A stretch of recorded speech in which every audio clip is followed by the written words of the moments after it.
Welcome to Smart Economics. Here are your top business and startup news. Moderna expects $18.4 billion in COVID-19 vaccine sales in 2021. Moderna Inc. said on Tuesday it expects COVID-19 vaccine sales of $18.4 billion this year, above the $15 billion in sales forecast by Pfizer Inc. for the only other vaccine authorized for emergency use in the United States so far. GameStop rally builds after puzzling ice cream cone tweet.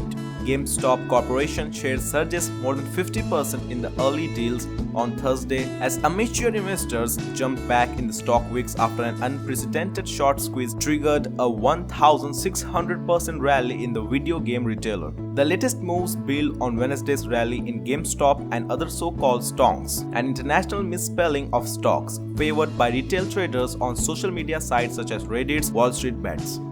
Biden rushes to address global computer chip shortage via a latest executive order. President Joe Biden will sign an executive order on Wednesday aimed at addressing a global semiconductor chip shortage that has forced US automakers and other manufacturers to cut production and alarmed the White House and members of Congress, administration officials said.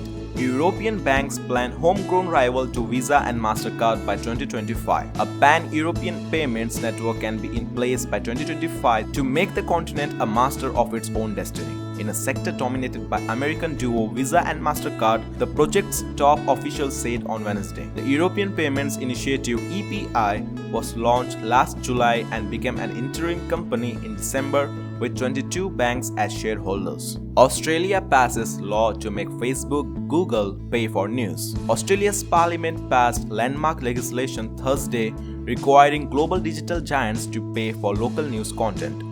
In a move closely watched around the world, the law passed easily after last gasp deal that watered down binding rules Facebook and Google had fiercely opposed in return for the tech giants agreeing to pay local media companies. Twitter shares soar after company announces plan to double revenue by end of 2023. Twitter said on Thursday it aims to have $315 million monetizable daily active users by the end of 2023 and at least double its annual revenue in that year. The announcement was made in an SEC filing. Twitter stock was up as much as 10% during pre-market trading following the news. This is the first time ever Twitter has set long-term goals for revenue and daily users, and it comes ahead of the company's analyst day on Thursday afternoon. Chinese €3,200 budget electric car takes on Tesla. A budget electric vehicle selling in China for $4,500 is now outselling Tesla's more upmarket cars. The compact car is proving a big hit for state-owned SAIC Motor,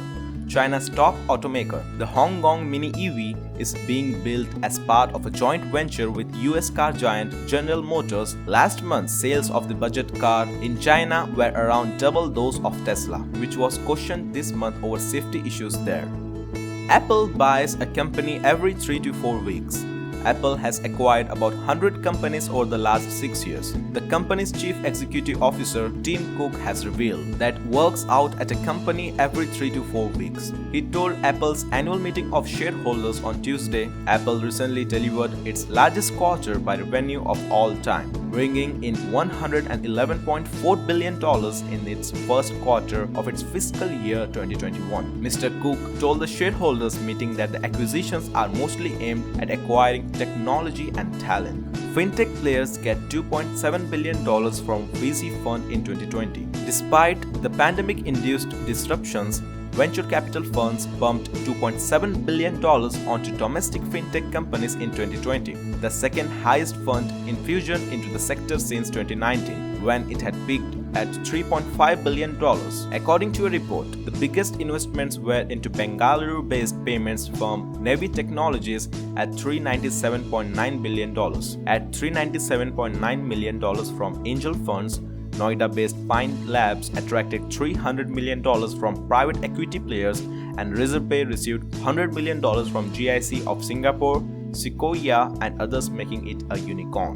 Inframarket becomes India's newest unicorn with $100 million fundraise.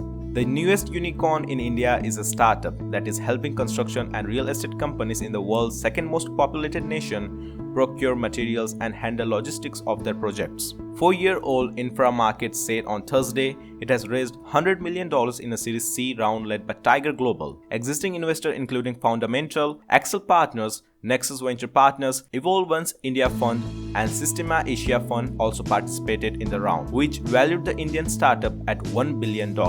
Boosted by the pandemic, meeting transcription service Otter.ai raises $50 million.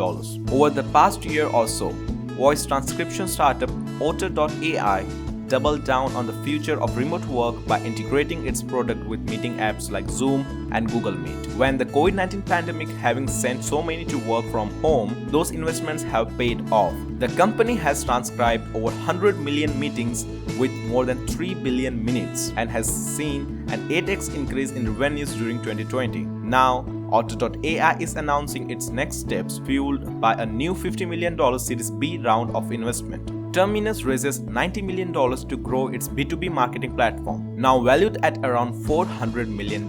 The startup has closed a Series C of $90 million at a valuation we understand from sources to be around $400 million. This is a huge jump on Terminus valuation in its last round, which was $96 million post-money in 2018 according to PitchBook data. Lob raises $50 million for its direct mail platform. Lob is a startup promising to help businesses deliver physical mail more quickly and affordably, and with more personalization. The company estimates that its platform has been used to deliver mail to 1 in 2 US households, and today it's announcing that it has raised $50 million in Series C funding. Spain's Wallapop raises $191 million at an $840 million valuation for its classified marketplace. Wallapop, a virtual marketplace based out of Barcelona, Spain that lets people to resell their used items or sell items like crafts that they make themselves, has raised €157 million, money that it will use to continue growing the infrastructure and underpins its service, so that it can expand the number of people that use it. Customer data platform Lexer raises $25.5 million Series B for global expansion. The massive shift to online shopping during the COVID-19 pandemic means retailers need to analyze customer data quickly in order to compete against rivals like Amazon. Lexer, a customer data platform headquartered in Melbourne, Australia, helps brands manage their data by organizing on one platform, making analysis easier for small to medium-sized brands. The company announced today that it has raised $25.5 million in Series B funding for expansion in Australia, the United States and Southeast Asia. Pet tech company Fi today announced that it has raised $30 million Series B. The round, led by Chuck Murphy of Longview Asset Management, follows a $7 million Series A raised back in 2019. The round values the startup at north for $200 million. So that's it into this video. Make sure you like this video and subscribe to my channel for daily business and startup news.